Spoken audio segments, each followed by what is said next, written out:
Imagine walking through an ancient city for the first time. The buildings rise impressively, the streets are alive with movement. But something feels overwhelming almost immediately. It's the smell. Not one smell, but many at once. Sharp, heavy, unfamiliar, and impossible to escape. To ancient people, this was simply the scent of daily life. To us, it would feel shocking. Ancient cities smelled strange not because people were careless, but because urban life worked in completely different ways. Water, waste, animals, crafts, weather, and human activity all mixed together in dense spaces with no modern systems to separate them. Smell was not an accident of history. It was a direct result of how cities functioned. In this story, we'll explore why ancient cities smelled the way they did, what produced those odors, how people adapted to them, and what smell itself meant in the ancient world. If you enjoy calm, deeply detailed history about everyday life, like this video, subscribe for more slow history, and leave a comment about which ancient city you'd want to experience, just for a moment. To understand why ancient cities smelled so strange, we must begin by letting go of a modern assumption that is so deeply ingrained we rarely notice it: the idea that a city should be odor neutral. Today, we expect urban spaces to suppress smell. Clean water flows invisibly. Waste disappears instantly.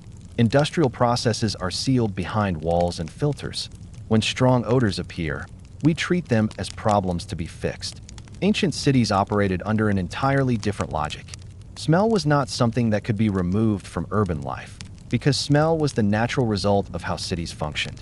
Ancient cities were dense concentrations of people, animals, materials, and activity, all compressed into spaces that had no mechanical separation between clean and unclean, dry and wet, living and working. The city was not zoned. The same street could contain homes, workshops, animals, food preparation, storage, and waste. Every one of these produced odor, and none of them were isolated from the others. What modern people would experience as an overwhelming sensory assault was, for ancient residents, the normal background of life. The first major contributor to ancient city smells was human presence itself. Thousands, or even hundreds of thousands of people lived close together without modern bathing infrastructure, synthetic fabrics, or frequent laundering. Clothing was worn repeatedly. Bodies sweated during physical labor. Skin oils, breath, and natural bodily odors accumulated. This was not due to neglect. It was due to material reality. Water had to be carried. Heating water required fuel. Washing clothing took time and labor. Cleanliness existed, but it was managed differently and less frequently than today. Importantly, ancient people did not interpret natural body odor the same way modern people do. Smell was expected. It was part of recognizing others. Familiar scents signaled identity, proximity, and presence. The modern expectation that bodies should be nearly odorless is a recent development made possible by industrial production and constant access to water. In ancient cities, the smell of people was simply one layer of the urban environment. Animals added another, often stronger layer. Ancient cities were full of animals. Not only livestock such as cattle, sheep, goats, pigs, and chickens, but also working animals like horses, donkeys, and mules. These animals lived, slept, and moved through the same streets as humans. Their waste accumulated quickly, even when removed regularly. It was impossible to eliminate entirely. The smell of animal presence was constant. Animals were essential to city life. They provided food, transport, labor, and materials. Removing them from cities was not an option. Their smells were the price of survival. Modern cities externalize animal production far from urban centers. Ancient cities could not. As a result, the scent of animals was woven into daily experience. Waste management further intensified urban odors. Ancient cities did not have sealed sewer systems. Waste disposal was a manual, visible process. Human waste, animal waste, food scraps, and industrial byproducts all had to go somewhere. Sometimes they were collected and removed. Sometimes they were reused. Sometimes they accumulated temporarily in streets, courtyards, or storage pits. Even when cities developed impressive waste systems by ancient standards, these systems still produced smell. Channels carried waste, but they were open or semi-open. Collection points concentrated odor. Transporting waste spread it through streets. Smell was not eliminated, it was redistributed. Food production and preparation added another layer. Ancient cities were not places where food arrived packaged and sealed.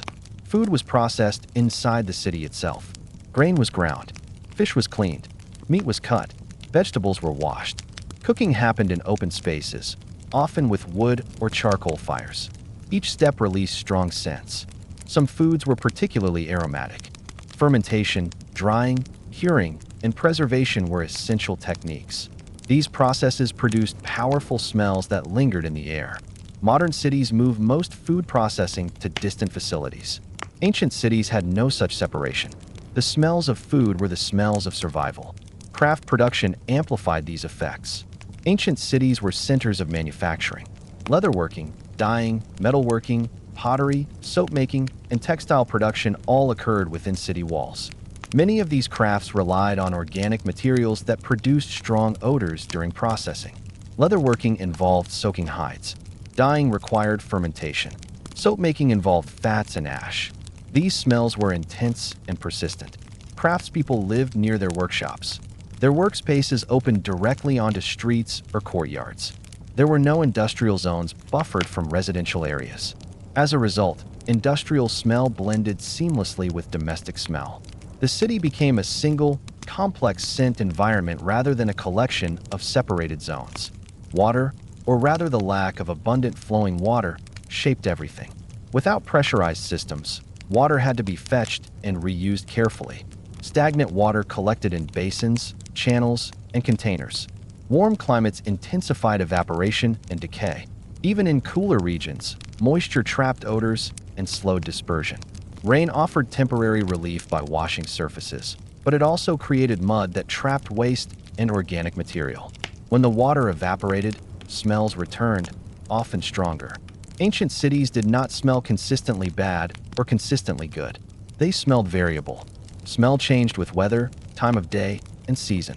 The structure of ancient buildings intensified odor retention. Narrow streets limited airflow. Tall walls blocked wind. Buildings were constructed close together, creating pockets where smells lingered.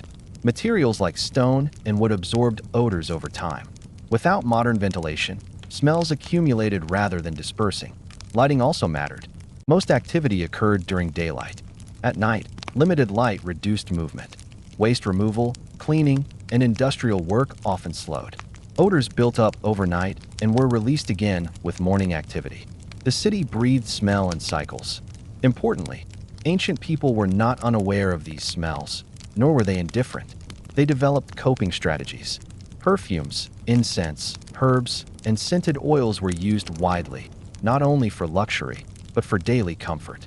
People carried aromatic materials on their bodies. Homes were aired when possible. Certain plants were placed strategically. These measures did not erase urban smell, but they layered new scents over it. Smell also carried information. It signaled freshness, decay, danger, or opportunity. People learned to read their city through scent.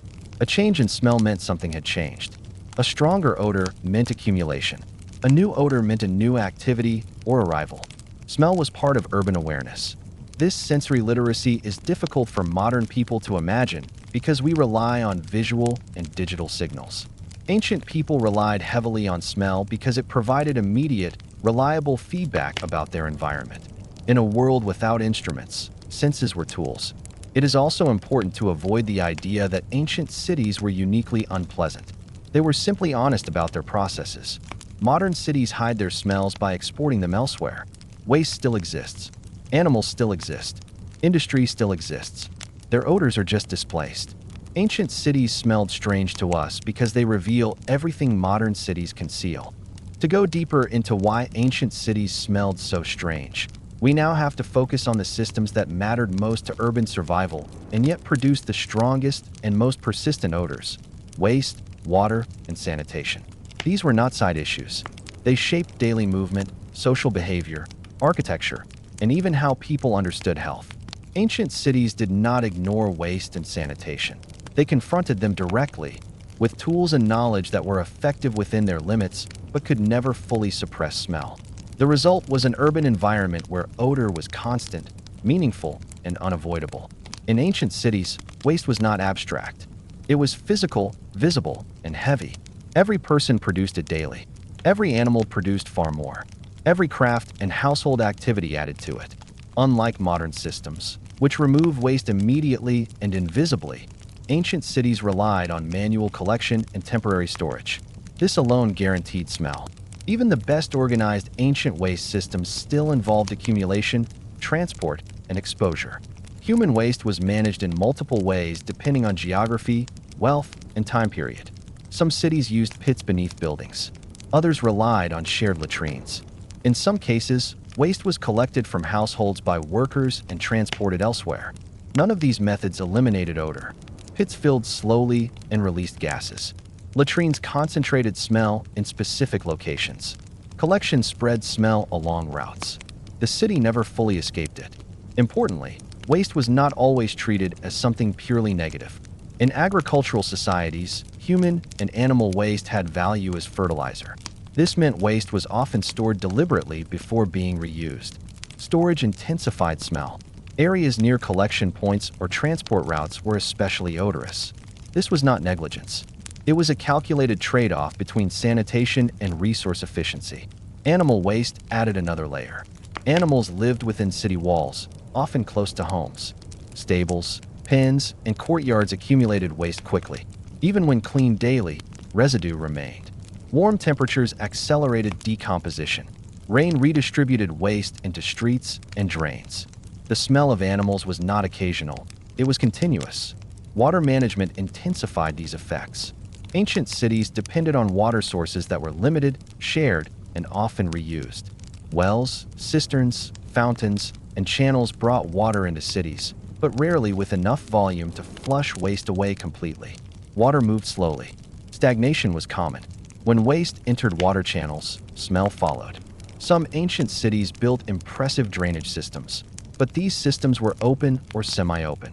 Water carried waste through visible channels beneath streets or alongside buildings. These channels were effective at moving material, but they also spread odor along their length. Flow was not constant. During dry periods, waste remained. During wet periods, it moved and redistributed smell across the city. The idea of separating clean and dirty water did exist in some ancient societies, but enforcement was inconsistent. Wells could be contaminated unknowingly. Channels could overflow. Flooding mixed everything together. Smell was often the first indicator that something had gone wrong. People learned to pay attention to it. Bathing culture also played a complex role. Some ancient cities had public bathing facilities, but access varied. Bathing required water, fuel, and time. It was not a daily activity for most people. Bodies were cleaned periodically, not constantly. Clothing absorbed sweat and odors over time. Fabrics were natural and porous. Washing them was labor-intensive and infrequent. This does not mean ancient people did not care about cleanliness. They did, but cleanliness meant manageable, not sterile. Smell was tolerated within limits. Only extreme or sudden odors triggered concern. The baseline level of urban smell was accepted as normal. Street sanitation further shaped the city's scent. Streets were multifunctional spaces. They were paths, markets, workspaces, and sometimes waste routes. Debris accumulated quickly.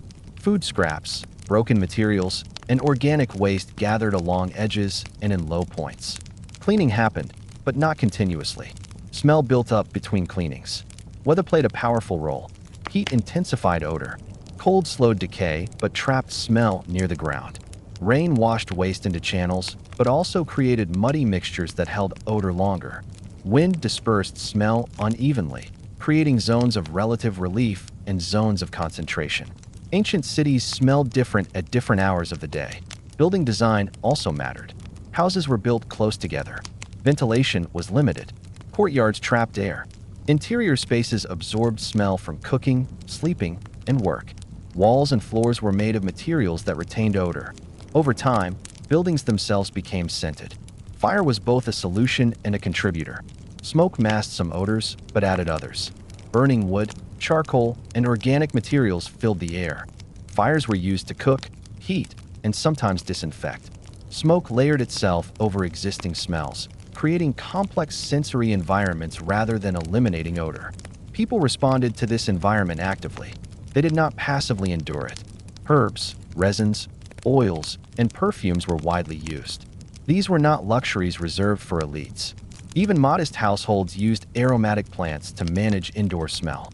Streets near certain crafts or markets became known for specific scents. Smell shaped movement. People avoided certain areas at certain times. Routes changed with seasons. Markets clustered by type partly because grouping similar odors made them more predictable. Predictability mattered more than elimination. Smell also shaped social hierarchy. Wealthier households could afford better ventilation, more space, and more frequent cleaning. Poorer areas smelled stronger and more varied. This sensory difference reinforced social boundaries. Smell became a marker of status, even if unconsciously. It is important to understand that ancient people did not experience their cities as constantly unbearable. Sensory adaptation is powerful. What overwhelms a newcomer becomes background for a resident. People learned to filter smell mentally, noticing changes rather than constants. The city's scent became familiar, even comforting. Modern people often imagine ancient cities as uniformly foul. This is inaccurate. Smell fluctuated. After rain, some areas smelled cleaner.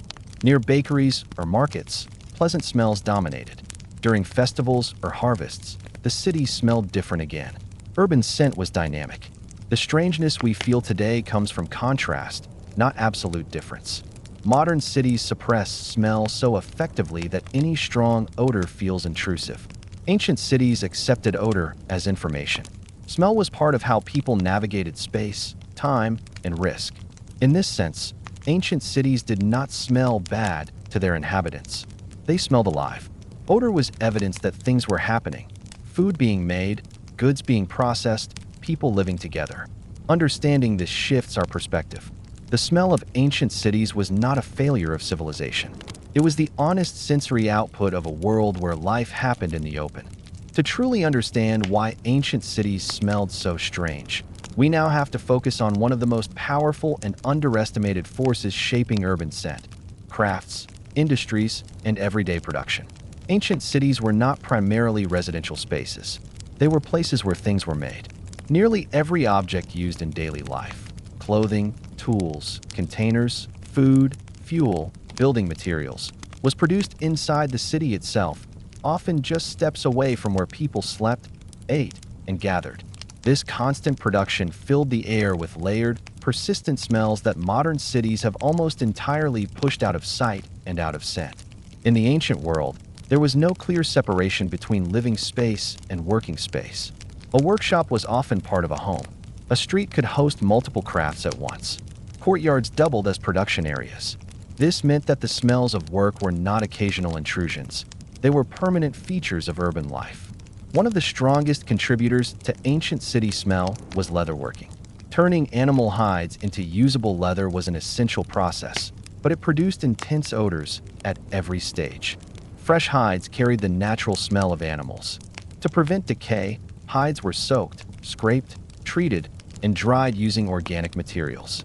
These processes released strong, lingering scents that could dominate entire neighborhoods. Leatherworking required water, which meant it often took place near rivers, canals, or communal water sources. Waste liquids flowed back into the environment, intensifying smell. The odor was not confined to the workshop. It spread through streets, clung to walls, and soaked into the ground. Over time, entire districts became known for their leather scent. Another major source of smell was dyeing and textile processing. Producing colored cloth in the ancient world required fermentation, plant matter, minerals, and prolonged soaking.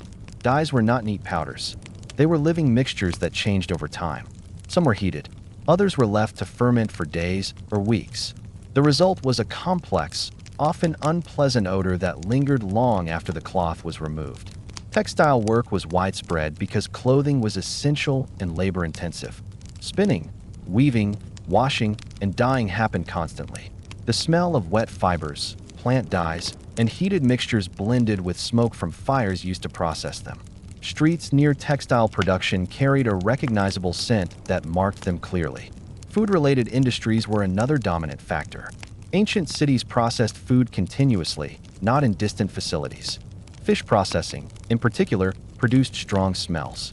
Fish was cleaned, salted, fermented, and dried within city limits. These processes preserved food but released powerful odors that spread far beyond the immediate workspace. Meat processing also contributed. Animals were slaughtered, cut, and prepared in urban areas. Blood, fat, and organic waste were part of the process. Even when managed carefully, these materials produced smell. Heat intensified it. Flies followed it. The presence of such industries ensured that the scent of raw materials and decay was never far away. Grain processing added another layer. Grain was ground daily using stones or mills. Flour dust filled the air. Bran and husks accumulated. Stored grain attracted moisture and pests, producing musty smells. Bread baking added moments of pleasant scent, but these were brief compared to the constant background of raw processing. Soap making and fat rendering were especially pungent. These processes used animal fats, ash, and water, often heated for long periods. The smell of boiling fat was heavy and clung to surroundings. These industries were necessary for hygiene and daily life, yet they produced odors modern people would find overwhelming. Metalworking also shaped urban scent.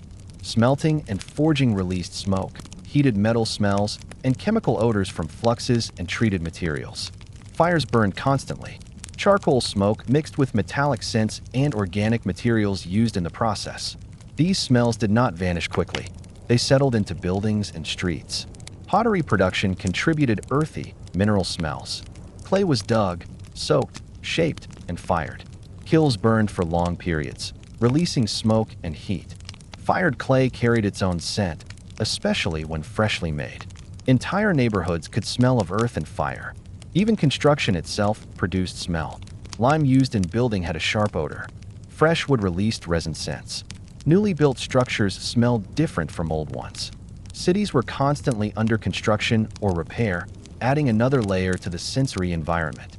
What is crucial to understand is that these smells were not isolated. They overlapped. A street might carry the smell of leather, smoke, wet cloth, and food waste all at once. Ancient cities did not have single odors. They had combinations. The strangeness modern people imagine comes from this density, not from any single source. Ancient residents learned to navigate these scents intelligently. Smell became a form of orientation. People knew where they were by what they smelled. Certain neighborhoods were recognizable before they were visible. Smell signaled proximity, activity, and time of day. A change in scent meant a change in process or condition. Importantly, these smells were not always negative. Many were associated with productivity, livelihood, and abundance. The smell of baking bread signaled nourishment. The smell of dyeing signaled work and income. Even unpleasant smells meant that systems were functioning. Modern cities removed these smells by removing the processes themselves. Industries moved out. Food processing was centralized. Materials arrived finished. What remained felt cleaner, but also less transparent. Ancient cities smelled because they showed their work. Smell also shaped social structure. Crafts with the strongest odors were often grouped together, sometimes by necessity, sometimes by regulation. This clustering made smell more predictable, if not weaker. Predictability allowed adaptation. Weather and time amplified these industrial smells. Heat made fermentation stronger. Cold trapped smoke. Wind redistributed scent unevenly. Night allowed smells to settle. Morning activity reawakened them. Cities breathed smell in daily rhythms. Ancient people were not unaware of how strong these odors were. They developed cultural tolerance, not because they lacked alternatives, but because alternatives did not exist. Removing industry from the city would have meant removing the city's purpose. When modern people imagine ancient cities as unpleasant, they are often reacting to the idea of production being visible. Smell is visibility in sensory form. Ancient cities did not hide the cost of making things. They lived inside it. Understanding this helps us see ancient urban life more clearly. Smell was not a failure of hygiene or intelligence.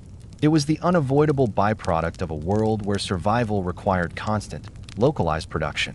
To understand why ancient cities smelled so strange, we now have to move beyond physical sources like waste and industry and enter a deeper layer: human perception, adaptation, and psychology. Smell is not just a chemical reality. It is a mental experience shaped by expectation, memory, habit, and culture.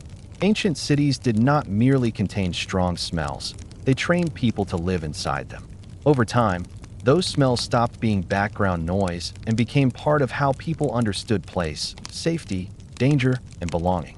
Modern people often assume that ancient city dwellers must have been constantly uncomfortable or distressed by their environment.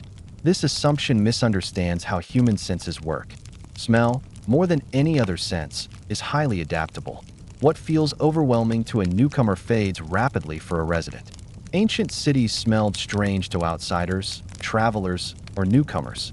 But to those who lived there, the city's scent was familiar, meaningful, and often reassuring.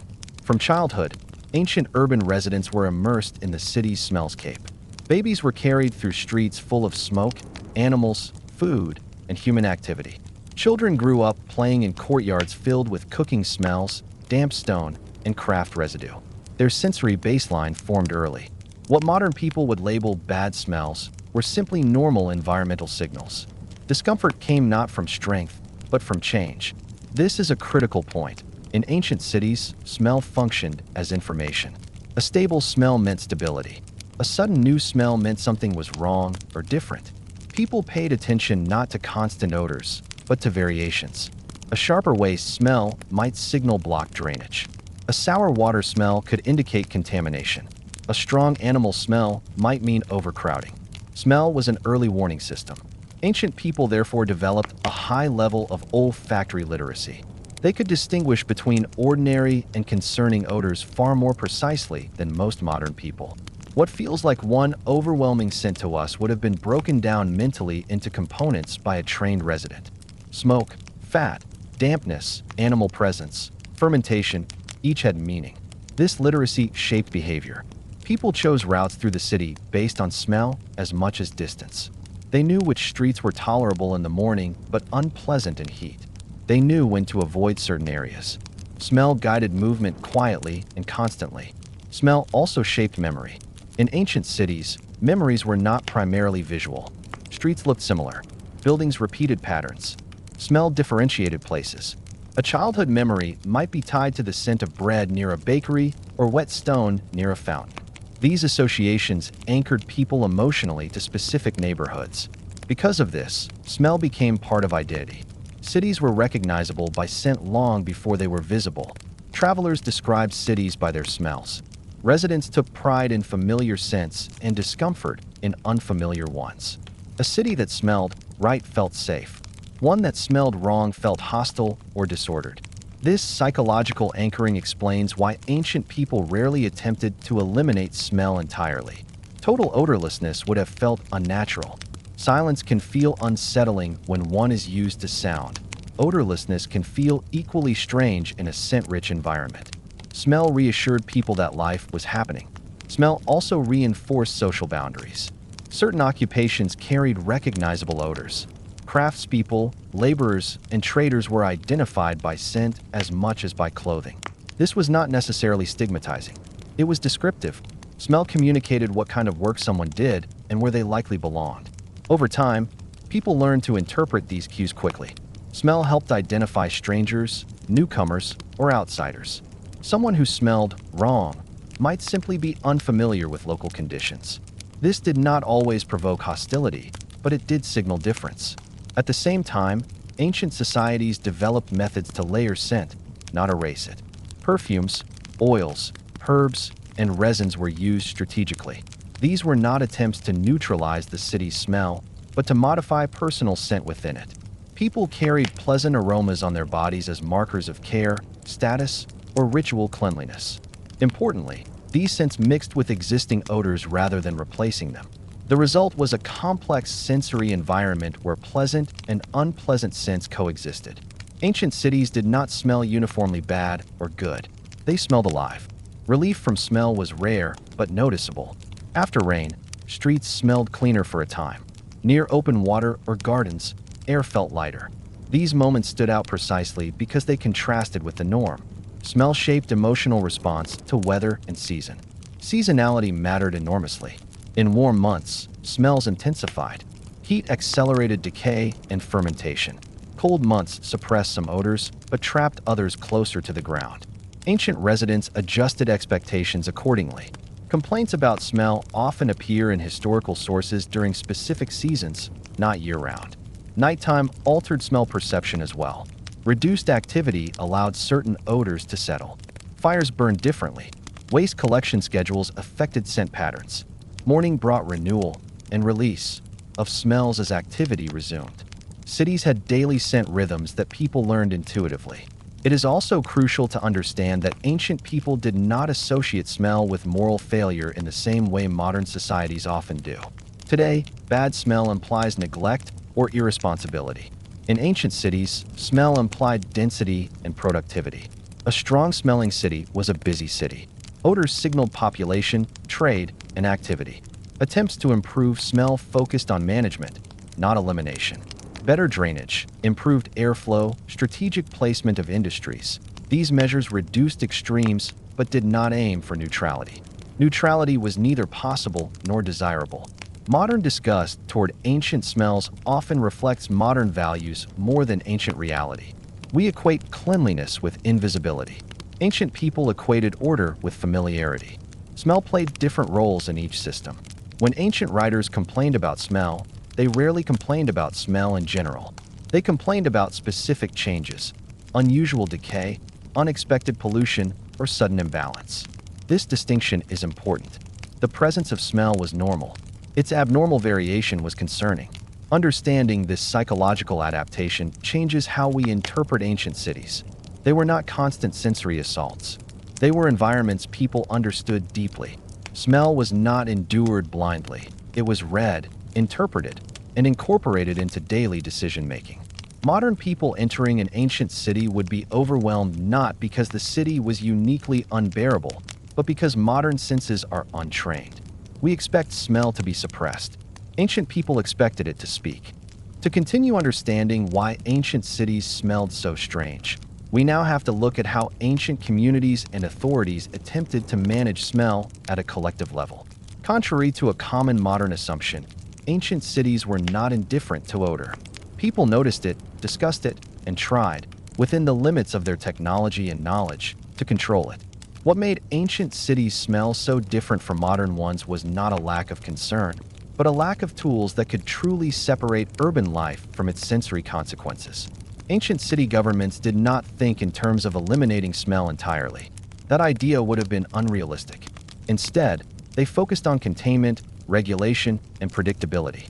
The goal was not to make cities odorless, but to prevent smell from becoming disruptive, dangerous, or socially destabilizing. Smell was treated as a civic issue because it affected movement, health, morale, and order. One of the earliest and most widespread strategies was spatial regulation. Cities learned through experience that certain activities produced stronger odors than others. Rather than banning those activities, authorities often concentrated them in specific areas. Tanneries, dye works, slaughter areas, and waste collection points were grouped together, sometimes downwind or near water sources. This did not remove smell, but it made it locatable. Predictability mattered. When people knew where the strongest smells were, they could plan routes, markets, and housing accordingly. An unpredictable smell was more disturbing than a strong but familiar one. This is why many ancient cities developed distinct scent districts, even without formal zoning laws.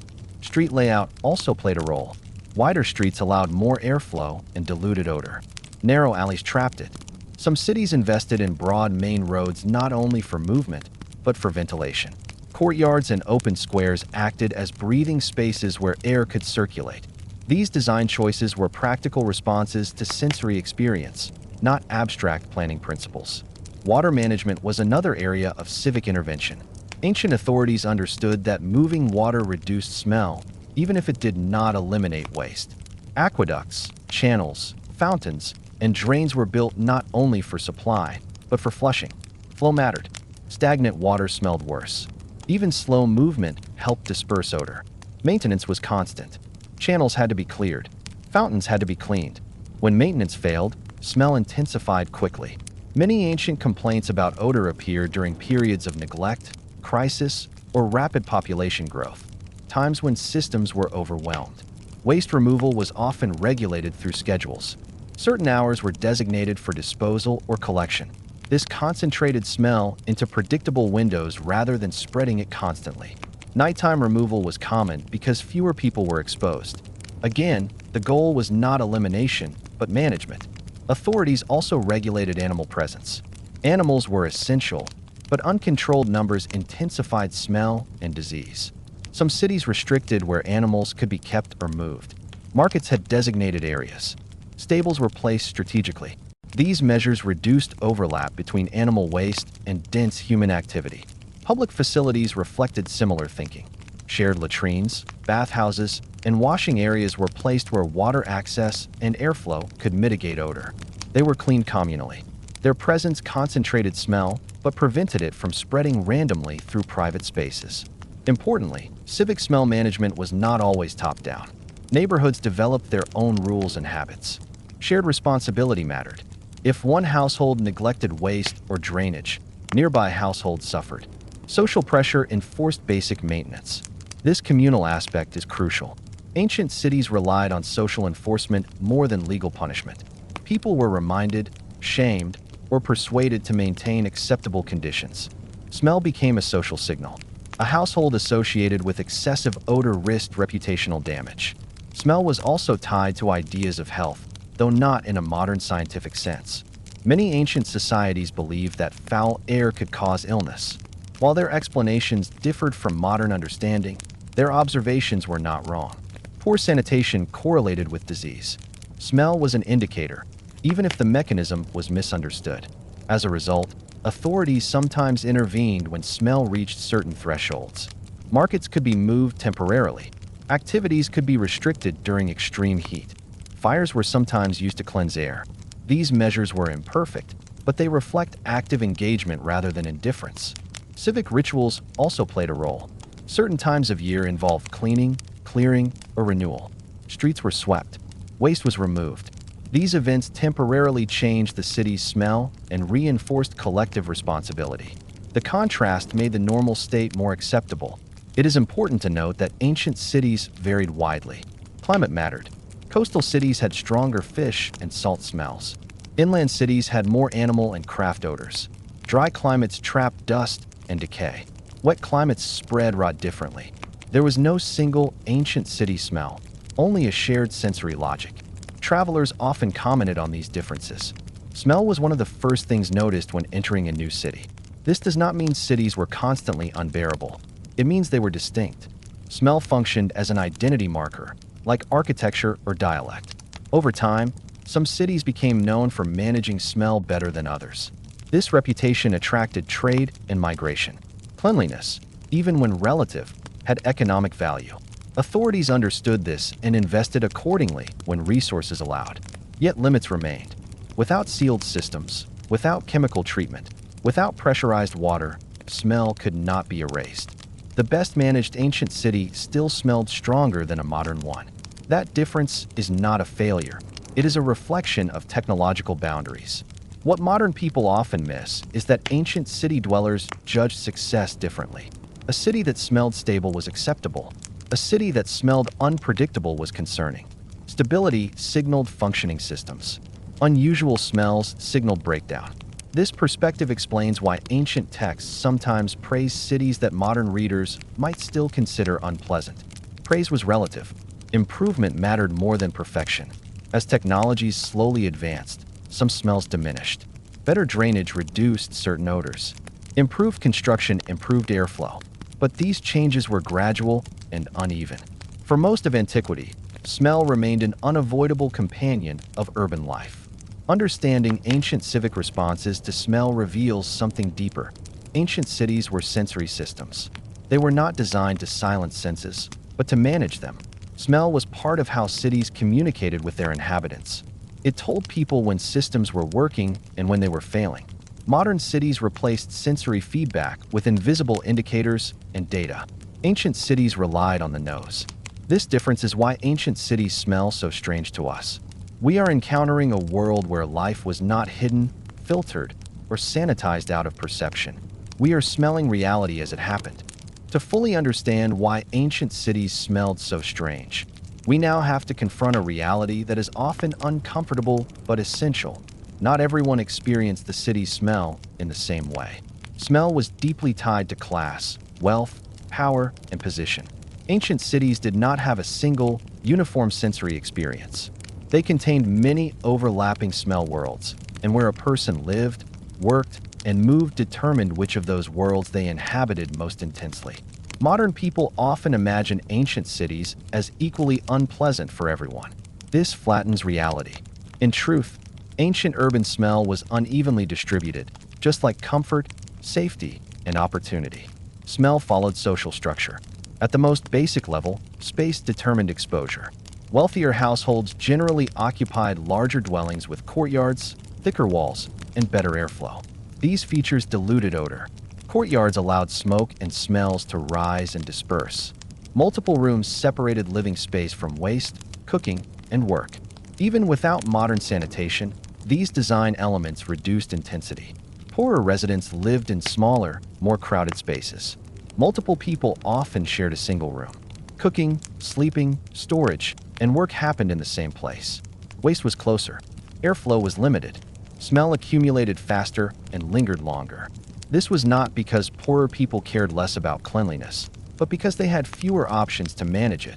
Location within the city mattered enormously. Neighborhoods near crafts with strong odors, leatherworking, dyeing, metalworking, fish processing, experienced constant industrial smell. These districts were often cheaper because wealthier residents avoided them. Over time, smell reinforced economic segregation.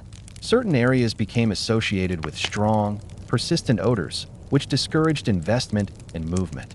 This created a feedback loop. Areas that smelled worse attracted people who had fewer choices, which led to higher density, more waste, and even stronger smell. Smell was both a symptom and a cause of inequality. Markets were another important factor. People who lived near markets experienced intense, fluctuating smells. Food, animals, waste, smoke, and crowds created a constantly shifting scent environment. For traders and vendors, this was normal. For elites, markets were places to visit briefly, not to inhabit. Movement patterns reinforced these differences. Wealthier individuals often traveled with purpose and assistance. They avoided certain streets at certain times. Poorer residents moved through the city constantly on foot, exposed to its full sensory range. Their bodies carried the city's smell with them. Clothing played a role as well. Fine fabrics absorbed odor differently than coarse ones. Frequent access to water and oils allowed elites to manage personal scent more actively. Perfumes and scented oils were not merely luxuries. They were tools for distinction. Smell became a marker of status. This does not mean elites lived in odorless environments. Ancient elites still experienced smoke, animals, and waste, but they experienced less intensity and more control. Control is the key distinction. The ability to choose where to live, when to move, and how to mask smell shaped perception. Power also shaped how smell was interpreted. Odors associated with elite activities, cooking, incense, gardens, were framed as pleasant or acceptable. Odors associated with labor, sweat, waste, industry, were framed as undesirable. This framing was social, not chemical. The same smell could be interpreted differently depending on its source. This hierarchy extended to occupations. Certain jobs carried strong, persistent odors that clung to bodies and clothing. Craftspeople, waste workers, animal handlers, and laborers often smelled strongly of their work. This smell followed them into public spaces and marked them visibly and invisibly. In ancient cities, smell could identify occupation instantly. This was not always negative. It communicated usefulness and role, but it also limited mobility. Someone whose body carried the smell of certain labor might not be welcomed in elite spaces, regardless of their behavior.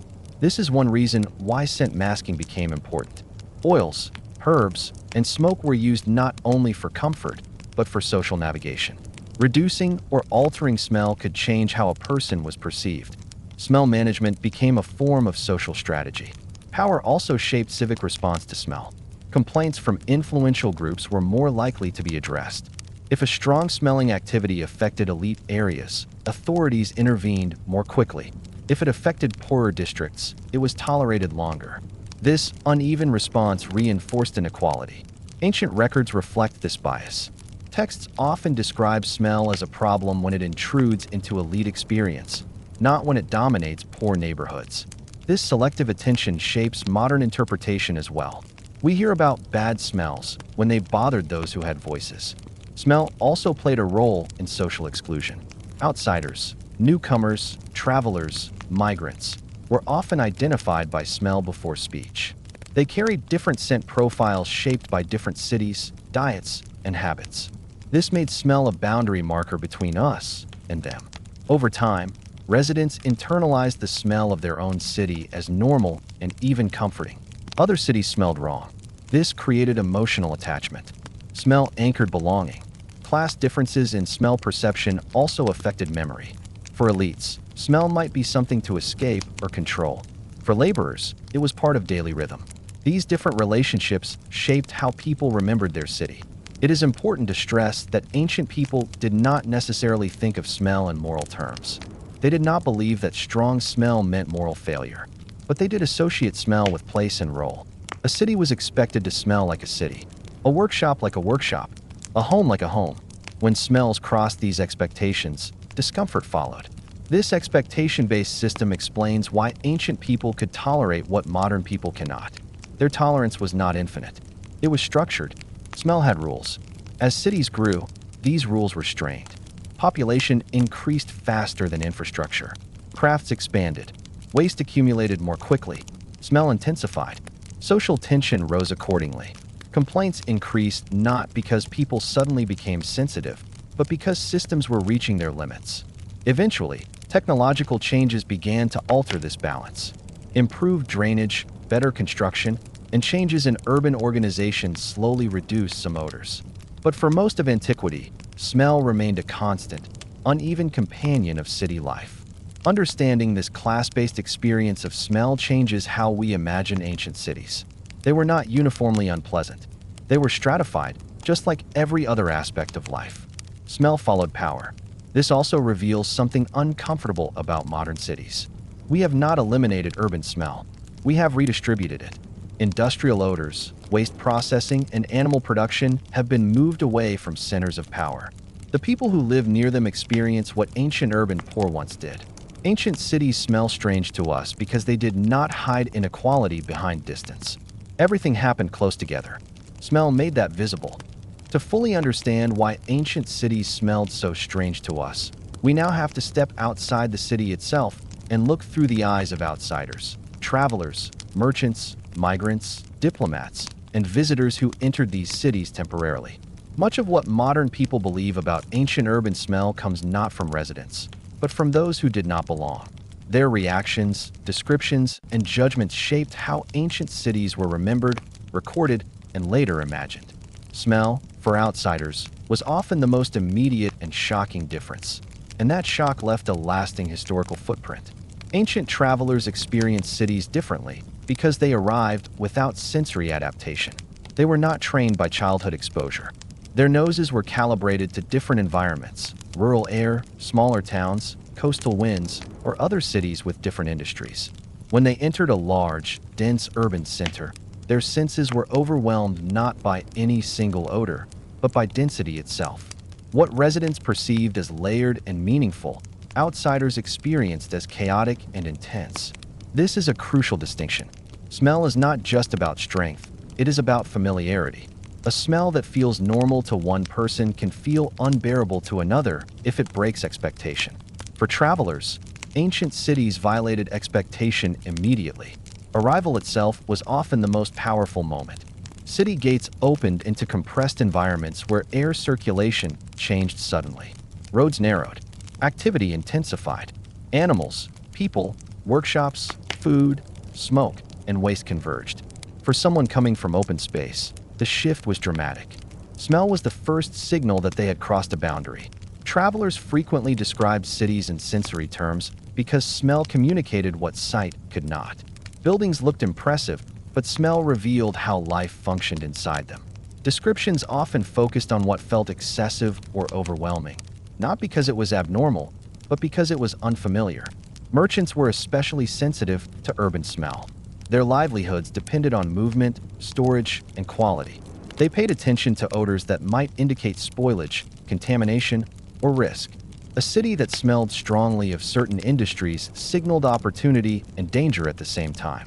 Fish smells meant trade. Metal smells meant tools. Strong waste smells meant caution. Migrants experienced smell differently again. Unlike travelers, they stayed long enough to adapt, but not long enough to forget contrast. Early experiences were often uncomfortable. Over time, tolerance developed. Smell became background. This transition marked belonging. When a newcomer stopped noticing the city's smell, they had become part of it. Ancient texts sometimes capture this transition indirectly. Early complaints fade. Later references focus on specific smells rather than general discomfort. This shift reflects adaptation, not change in environment. Diplomats and envoys often described cities strategically. Smell could be framed negatively to emphasize disorder or decadence, or positively to emphasize productivity and abundance. These descriptions were not neutral. Smell became rhetorical. A city that smelled strongly could be portrayed as chaotic or energetic, depending on intent. This rhetorical use of smell is one reason ancient cities are remembered as particularly unpleasant. Negative descriptions were more memorable. Complaints carried emotional weight. Praise of familiarity rarely stood out. As a result, historical memory skewed toward shock rather than adaptation. Visitors from different regions also reacted differently. Someone from another large city might find the smell familiar. Someone from a rural area might find it overwhelming. Coastal visitors reacted differently than inland ones. Climate mattered. A city that smelled tolerable in one season might be unbearable in another. This diversity of reaction is often lost in simplified narratives. We talk about ancient city smell as if it were universal. In reality, reactions varied widely depending on background. It is also important to recognize that modern historians inherit outsider perspectives more often than resident ones. Written sources tend to come from travelers, elites, or educated observers, groups more likely to comment on difference. Everyday residents rarely recorded their sensory experience because it felt normal. This creates a bias. What feels strange is recorded. What feels familiar is not. Smell, being deeply subjective, is especially affected by this bias. The ancient city smells strange to us partly because we are reading the words of people for whom it was strange too. Travelers often use smell to establish moral distance. A city that smelled heavy or thick could be portrayed as excessive, decadent, or uncontrolled. This framing reinforced cultural hierarchies. Smell became a tool for judgment. At the same time, some travelers expressed fascination rather than disgust. They described the city as intense, alive, overwhelming in a way that impressed rather than repelled. Smell was part of that intensity. These descriptions remind us that reaction was not uniformly negative. Ancient guide figures, locals who assisted visitors, played a role in mediating this experience. They guided routes, avoided certain areas, and explained smells. This guidance reduced shock. Smell became contextualized rather than chaotic. Over time, repeated travel normalized certain urban smells across regions. Trade networks created shared sensory expectations. Major cities influenced one another. Smell became part of what it meant to be urban. However, for those encountering cities for the first time, smell remained the most immediate marker of difference. It was unavoidable, inescapable, and impossible to ignore. Sight could be controlled by looking away. Smell could not. This is why ancient cities smelled strange not only in reality, but in memory. Smell anchored experience emotionally. People remembered it vividly. When they later described the city, smell returned to the forefront. Modern people reading these accounts experience a second layer of distance. We are outsiders to the outsider. We lack adaptation and context. We imagine ancient cities through descriptions shaped by shock, not familiarity. Understanding this helps correct a common misunderstanding. Ancient cities were not uniquely unbearable. They were sensorily honest. They revealed their processes openly. Outsiders reacted strongly because modern and rural environments hide or disperse those processes. In many ways, the shock of smell marked the threshold of civilization itself. To enter a city was to enter density, complexity, and shared existence. Smell was the price of proximity. As cities grew larger, this effect intensified. The more people, the stronger the sensory shift. Travelers commented more frequently. Descriptions became sharper. These descriptions then shaped long-term cultural memory. By the time modern sanitation developed, the contrast became extreme. The past suddenly smelled worse than it ever had before, not because it changed, but because the present did. This explains why ancient cities smell so strange to us. We are encountering them through the noses of outsiders, amplified by modern expectations and filtered through centuries of distance. To understand why ancient cities smelled so strange, and why that strangeness feels so distant today, we now have to examine the slow transformation of urban smell over time. This was not a sudden revolution. There was no moment when cities abruptly stopped smelling the way they always had. Instead, urban scent changed gradually, unevenly, and often unintentionally as societies altered how they built, governed, and understood cities. In this process, smell did not simply disappear. It was pushed away, diluted, hidden, and forgotten. In ancient cities, smell was an unavoidable byproduct of density. As long as people, animals, crafts, waste, and water coexisted in close quarters, odor followed naturally. The earliest attempts to reduce smell did not aim to create odorless environments. They aimed to restore balance when smell became unpredictable or disruptive. Over time, however, these small adjustments accumulated into larger transformations that slowly reshaped the sensory experience of cities. One of the most important changes was the gradual externalization of certain activities. As cities grew, some industries that produced the strongest smells began to move outward, not because smell was suddenly unacceptable, but because scale made proximity inefficient. Tanneries, large-scale animal processing, and heavy craft production slowly shifted towards city edges or nearby settlements. This reduced odor in central areas but intensified it elsewhere. This shift marked a turning point. For the first time, urban smell began to reflect planning decisions rather than inevitability. Smell became something that could be relocated, even if not eliminated. The city began to develop layers, cleaner centers, and smell-heavy margins.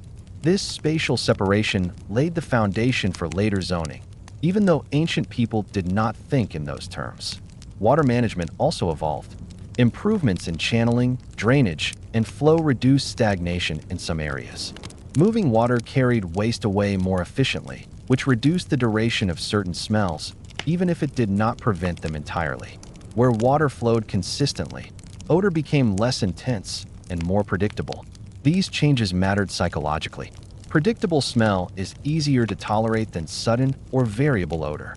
Cities that managed predictability felt more orderly, even if they still smelled strongly by modern standards. Another major shift came with changes in building materials and design. As construction techniques improved, buildings became better at isolating activities. Separate cooking spaces, better roof ventilation, thicker walls, and improved courtyards allowed smells to disperse more effectively.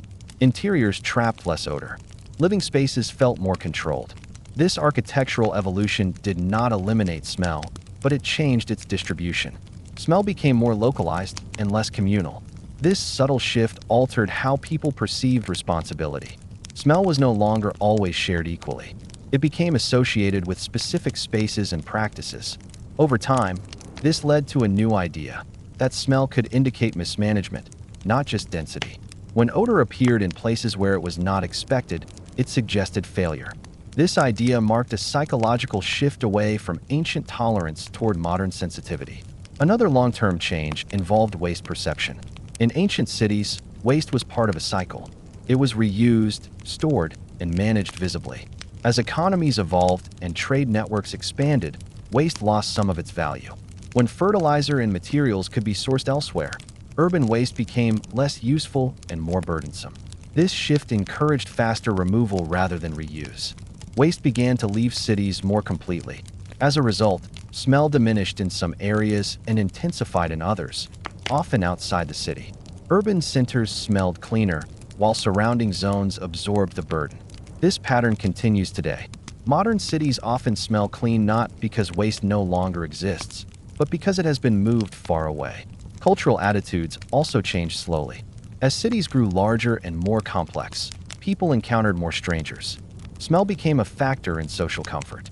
What had once signaled familiarity now sometimes signaled threat. Managing smell became part of managing public order. This did not happen uniformly. Some cultures maintained high tolerance for urban scent longer than others. Climate, tradition, and economic structure all played roles. But over time, a general trend emerged toward reducing sensory intensity in shared spaces. As written knowledge expanded, ideas about health and cleanliness became more formalized. Smell was increasingly linked to danger rather than information. This change did not reflect a sudden discovery, but a shift in emphasis. Smell lost its role as a neutral signal and gained moral weight. Once smell became moralized, tolerance decreased. Odor was no longer simply part of life. It became something to correct. Another important factor was time discipline. Ancient cities had flexible rhythms. Activities happened when conditions allowed. As societies became more structured, activities were scheduled more rigidly. This allowed smell-producing processes to be concentrated into shorter periods. Smell became episodic rather than constant. Episodic smell is more noticeable and more irritating than constant background scent. This paradox increased sensitivity.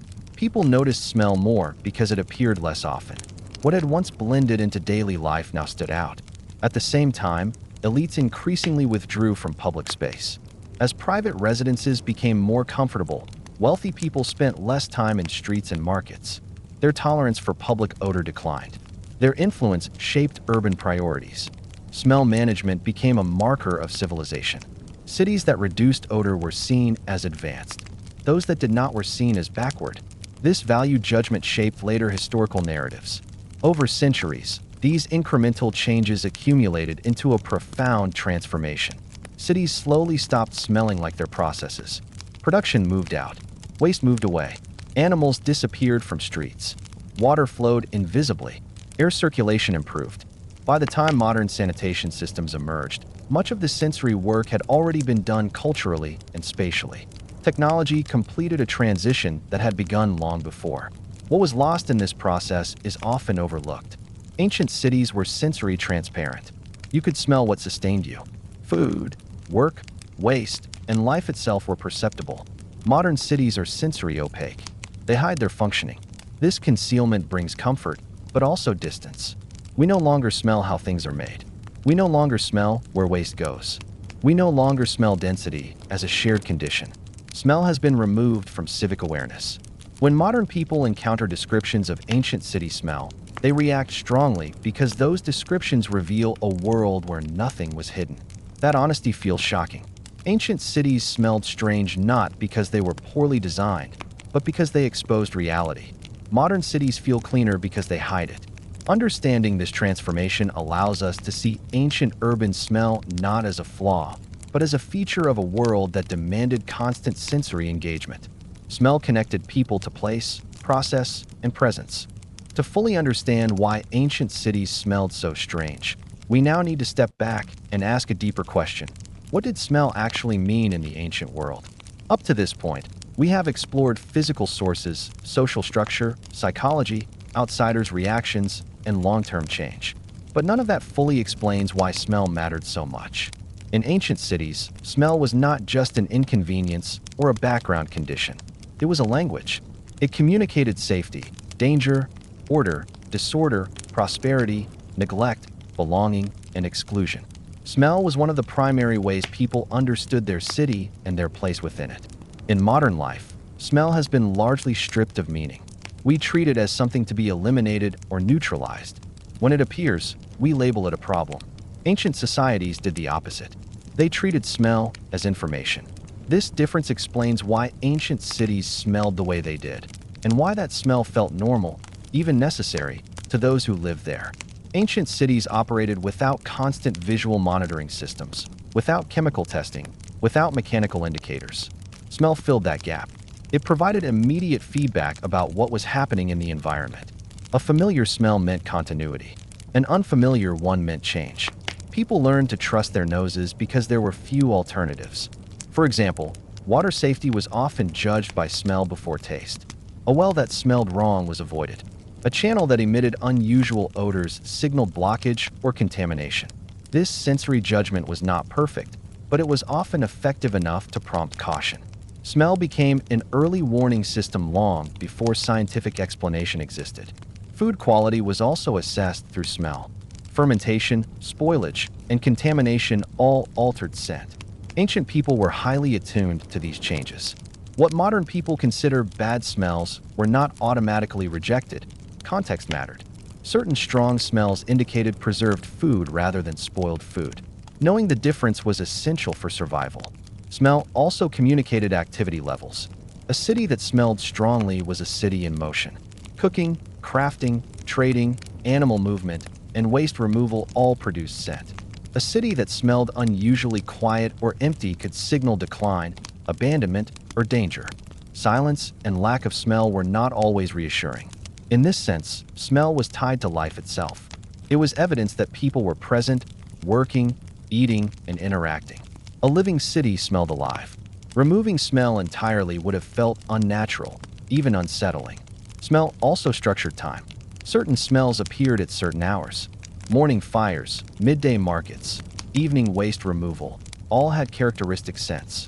People learned to tell time not only by light and sound, but by smell. Seasonal changes altered the city's scent profile dramatically. Heat intensified decay. Cold suppressed some odors while concentrating others. This temporal dimension is almost entirely absent from modern urban experience. Our cities smell relatively consistent throughout the day. Ancient cities did not. Their scent changed constantly, and people noticed. Smell also played a role in social trust. Familiar smells were reassuring. They signaled known processes and known people. Strange smells created suspicion. This was especially important in crowded environments where visual identification was difficult. Smell helped differentiate insiders from outsiders. This does not mean ancient people consciously categorized smell at all times. Much of this interpretation happened subconsciously, but it shaped behavior nonetheless. Smell also reinforced memory. The human brain links scent and memory more strongly than any other sense. Ancient cities, filled with distinct smells, created powerful memory anchors. Childhood experiences, significant events, and emotional moments were often remembered through scent associations. These memories reinforced attachment to place. A person who left their city carried its smell and memory long after leaving. Encountering a similar scent elsewhere could trigger longing, comfort, or disorientation. Smell tied identity to location in a way modern cities rarely do. This helps explain why ancient cities felt so emotionally intense. Sensory environments shape emotional life. A city that engages the senses deeply also shapes identity deeply. Ancient people did not experience the city as a neutral container. They experienced it as an active presence. Smell also shaped moral and symbolic thinking, though not always in the ways modern people assume. While some ancient cultures associated foul smells with danger or imbalance, they did not universally associate smell with moral failure. Strong smells could be neutral or even positive depending on context. Over time, however, smell began to acquire moral weight, especially in elite discourse. As some groups gained more control over their sensory environment, they began to define strong smell as something to avoid. This shift was gradual and uneven, but it laid the groundwork for later moralization of cleanliness. This moral shift altered historical memory. Later writers, looking back, framed ancient cities as unpleasant or crude, emphasizing smell as evidence of primitiveness. This interpretation says more about later values than ancient reality. It is also important to recognize that ancient cities did not smell the same everywhere. There was variation and contrast. Certain areas smelled worse than others. Certain moments were worse than others. Smell intensity fluctuated. This variation made smell manageable. A constantly overwhelming smell would have been intolerable. A changing one could be navigated. Ancient people used this variation strategically. They chose where to rest, where to work, and where to socialize based partly on scent. Smell guided daily decisions in subtle ways. Smell also interacted with sound and sight. Noise, crowd density, and visual clutter often accompanied strong odors. Together, these sensory signals created a holistic experience of urban life. Ancient cities were not designed to isolate senses. They engaged them together. Modern cities isolate senses deliberately. We reduce smell, reduce noise, and simplify visual space. This creates comfort, but also detachment. Ancient cities created engagement, but also intensity. When modern people imagine ancient cities, they often imagine chaos. In reality, ancient residents experienced pattern, not chaos. Smell followed rhythms. It had logic. People learned that logic through experience. The strangeness we feel today comes from losing that logic. We encounter descriptions of smell without understanding the system behind them. The smell seems excessive because we no longer know how to read it. In truth, ancient cities smelled strange because they were honest environments. They revealed their functioning openly. Nothing was sealed away. Nothing was abstracted. What you smelled was what was happening. Modern cities hide their processes. That makes them feel clean, but also opaque. We no longer smell where food comes from, where waste goes, or how things are made. Ancient people did. Understanding this does not require romanticizing the past. Ancient cities were difficult places to live. Smell could be uncomfortable, but discomfort does not equal disorder. Ancient societies managed complexity with the tools they had, and smell was one of those tools. As we approach the conclusion, one final idea becomes clear. Ancient city smell was not a mistake of history. It was a consequence of transparency. It reflected a world where life happened in the open, where survival depended on sensory awareness, and where people were deeply embedded in their environment. Long before anyone tried to remove smell from cities, ancient people accepted a simple reality. A city was not meant to be neutral. It was meant to work. Everything we have explored so far, the waste, the crafts, the animals, the density, the psychology, the class divisions, the outsider shock, leads to one final understanding. Ancient cities smelled strange not because something was wrong, but because nothing was hidden. The city revealed itself honestly, through the senses, and smell was one of its most direct forms of truth. To an ancient person, a city without smell would have felt unnatural. It would have suggested absence, abandonment, or failure. Smell meant presence. It meant people were living, cooking, working, trading, and surviving together. The city was not an abstract idea. It was a living organism, and like all living organisms, it produced scent. Modern people often interpret smell as a flaw because we live in an age where systems are designed to erase traces of process. Waste vanishes into pipes. Food arrives sealed. Animals are removed from sight. Industry is relocated far away. Cities are engineered to hide their metabolism. Ancient cities had no such separation. Their metabolism was exposed, and smell was its most obvious signal. This exposure shaped how ancient people understood civilization itself. A city was not defined by comfort, but by coordination. The fact that so many people could live together at all, despite the smells, was proof of order, not disorder.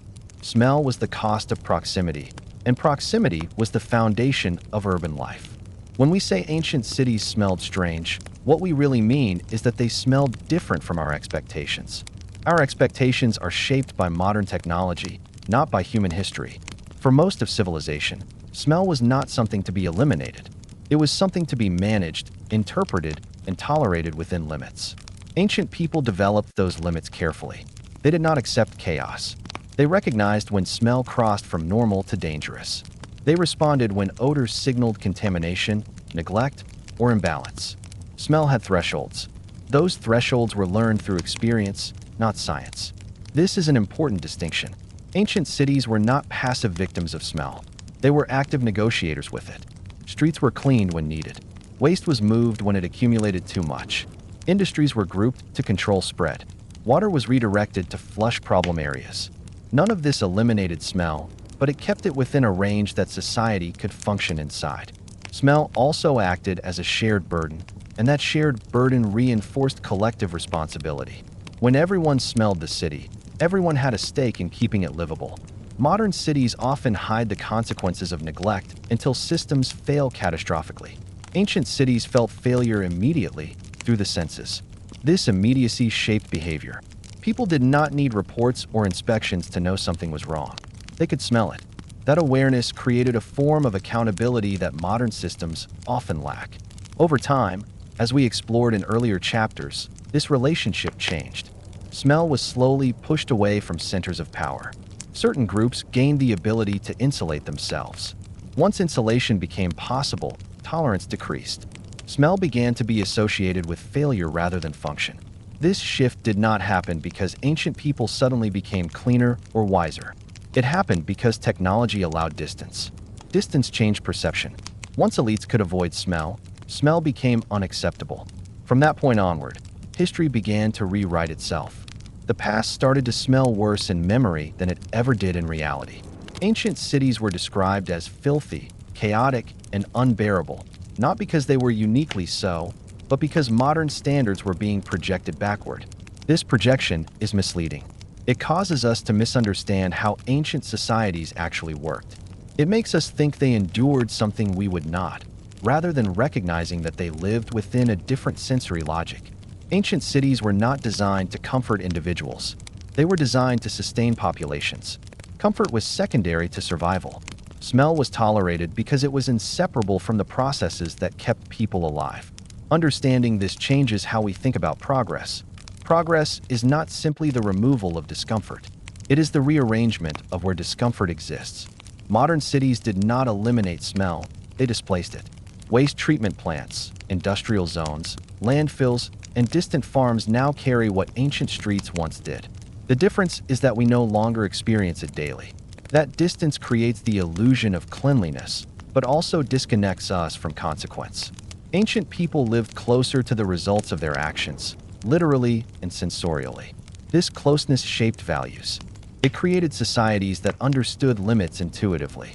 Overcrowding smelled bad. Neglect smelled bad. Excess smelled bad. These signals mattered. In contrast, modern cities often exceed limits silently until failure occurs. Ancient cities warned their inhabitants constantly. This does not mean ancient life was better or worse. It means it was more exposed. Smell was part of that exposure. It reminded people that cities were fragile achievements, not automatic realities. When we imagine walking through an ancient city and feeling overwhelmed by smell, we are encountering a world that refuses to hide itself. That refusal feels shocking because we are used to filtered environments. But to ancient people, filtering was not possible and honesty was unavoidable. Ancient cities smelled strange because they were true to their conditions. They smelled of humans because humans were everywhere. They smelled of animals because animals were essential. They smelled of work because work happened constantly. They smelled of waste because waste could not disappear. Nothing was abstracted. Nothing was outsourced. Nothing was hidden. And yet, within that environment, civilizations rose, trade flourished, culture developed, and complex societies endured for centuries. Smell did not prevent civilization. It accompanied it. Understanding this allows us to see ancient cities not as failed versions of modern ones, but as complete systems adapted to their own reality. Their smell was not a flaw. It was evidence that life was happening at full intensity. In the end, ancient cities smelled strange because they were closer to the truth of living together than we are today. When we imagine ancient cities, it is easy to reduce them to ruins, maps, and dates. But cities were never silent or sterile places. They were lived in, worked in, breathed in, and smelled. The strange odors of ancient cities were not accidents, nor signs of failure. They were the natural outcome of people, animals, crafts, water, and waste existing together without separation. Ancient cities smelled the way they did because life happened in the open. Food was prepared nearby. Goods were made by hand. Animals moved through streets. Waste was managed visibly. Nothing vanished behind walls or pipes. Smell was the price of proximity, and proximity was the foundation of urban life. For ancient people, these smells were not constant discomfort. They were signals. They marked time, place, activity, and change. A familiar smell meant stability. A sudden one-minute attention was needed. Smell helped people read their environment long before modern tools existed. So when we ask why ancient cities smelled so strange, the answer is simple. They smelled like people living together, without filters, without distance, and without disguise. Thank you for staying until the end of this long journey into everyday ancient life. If you enjoyed this deep, calm exploration of history, like the video, subscribe for more, and leave a comment about which ancient city you'd want to experience, even just for a moment. Thank you for listening.